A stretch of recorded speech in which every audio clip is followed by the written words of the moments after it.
Now that you know how to track your expenses, the next step is savings allocation.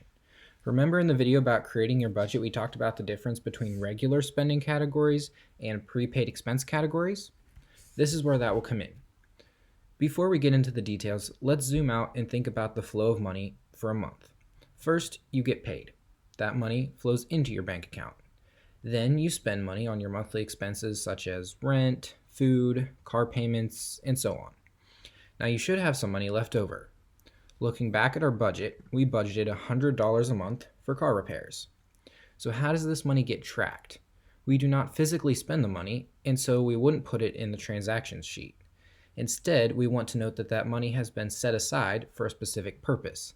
In this case, car repairs. This is how you want to think of this worksheet. Savings allocation, that is. You're taking the money you have left over after paying your monthly expenses, and then you are setting it aside for different prepaid expenses that you will incur in the future. Right off the bat, any money you have left over automatically goes into savings. This spreadsheet is what you use to take that money out of savings and put it into a different account, which will show up on the balance sheet, and we'll talk more about that later. All right, so looking at the big picture, you may be saving money for car repairs, but if you have no way of tracking that, it's just going to look like extra money in the bank account, and you won't realize what you've set it aside for. You get the point.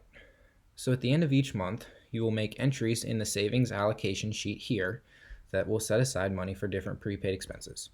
So let's look at how you actually do that. Well, the entries look very similar to the ones on the Transactions tab. You fill in the date, category, and amount, and you put in a description if you wish. If you want to set aside $100 for car repairs for the month of July, it would look like this. So we're in July, let's say 7/30/21. Category is going to be 2. Amount $100, and you can put a description if you'd like. Finally, you will see your savings amount at the top of the spreadsheet, which is now -100 since we didn't put any revenue in yet. And I just figured it might be helpful so that you can reference this when making entries. This spreadsheet can also handle up to 750 entries per month, and by the way, it's not going to let you choose an account that is not a prepaid expense account, so just keep that in mind. If this is all confusing to you, don't worry about it. It'll make more sense as I explain the rest of the spreadsheet and specifically the balance sheet. And we're going to talk about that in the next video.